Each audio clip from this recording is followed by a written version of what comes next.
In this video, I am going to discuss how you can make sure that it is your legs doing the work in a squat rather than your back. So this, for front squat, low bar squat, high bar squat, these points are all pretty much the same. So what I'm going to be putting across in this video is an often coached yet unsound bit of squat advice is to arch the lower back, which creates overextension, and to push up into the bar with your back.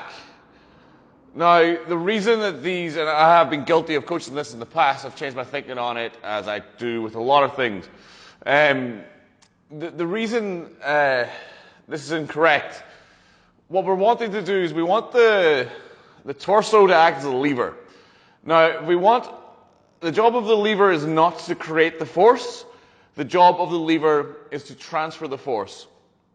If you were to choose two joints in your body to lift the most amount of weight, the obvious choice should be the hip and the knee, as they are both the strongest joints in the body.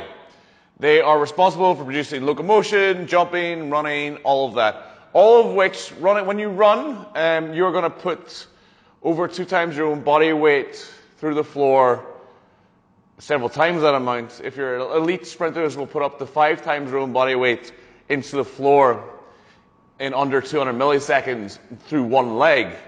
So world record squats are up to about 3, 4, 5 times body weight, depending on how strong the lifter is or how light the lifter is, but it's on 2 legs. So if you're going to choose 2 joints, the hip and the knee are the ones we want to use. They are also, funnily enough, the joints used in squat.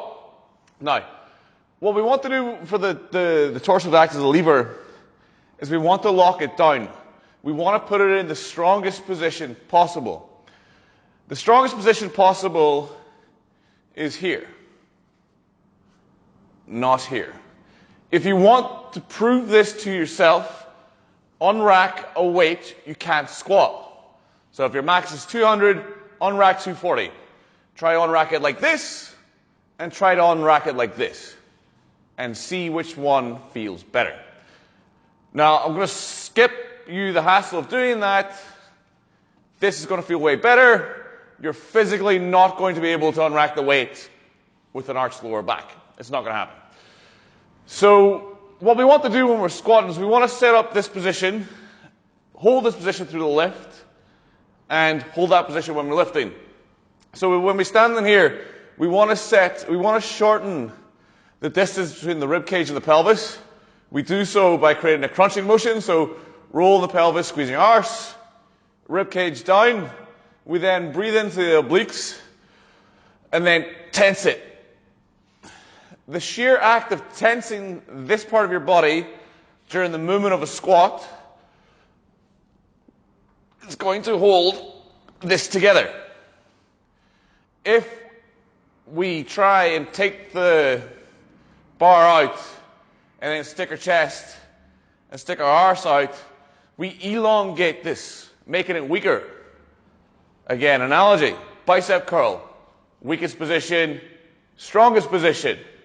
Abdominals, weakest position, strongest position.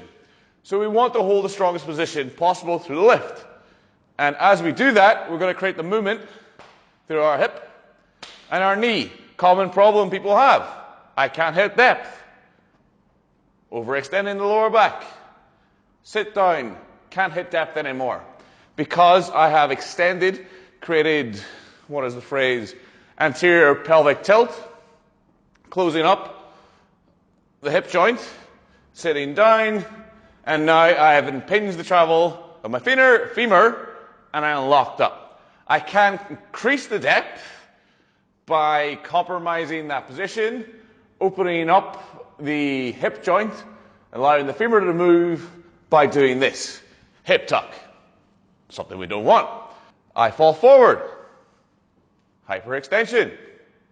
Sit down. Lose the position. Crumple. Weight travels forward. You fall forward. A lot butt wink itself. By not locking this down, by not squeezing my abs and squatting, I get a hell of a lot of butt tuck, a hell of a lot of butt wink. Because my pelvis is free to move in a range of motion. So basically all these ways of saying is that I need to lock this in.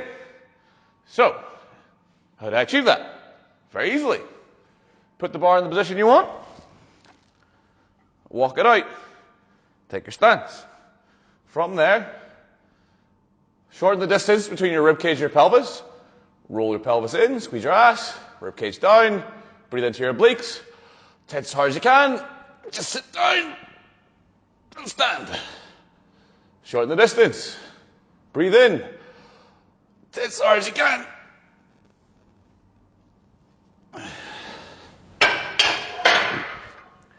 If done correctly, you should feel that it's much easier to reach depth. You can feel your legs working more. You find your balance is a lot easier to maintain, to replicate. You basically make a squatting movement much easier to produce and to replicate.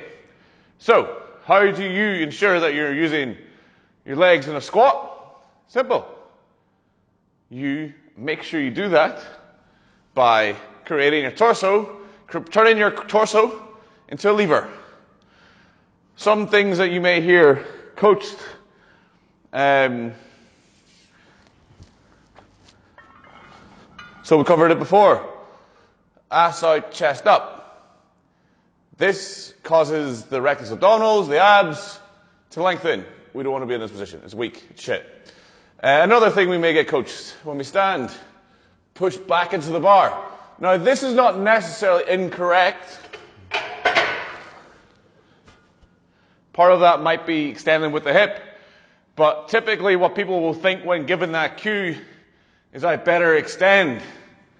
And as I produce that extension, so as I go down, I can do as good a job of this as I want or I can, but then when I try to stand and I get told extend into the bar or push back into the bar and I do this, then all of a sudden I am elongating this position, causing it to be much weaker, reduce the amount of transfer I can get from my legs, and slow down and weaken the movement. So, in short, how do I make sure my legs are working into the bar in a squat? Set a brace, hold the brace, use the brace. Turn your torso into a lever, let your legs and your glutes, your quads and your glutes, lift the bar. Thank you very much for watching. Check in the next one.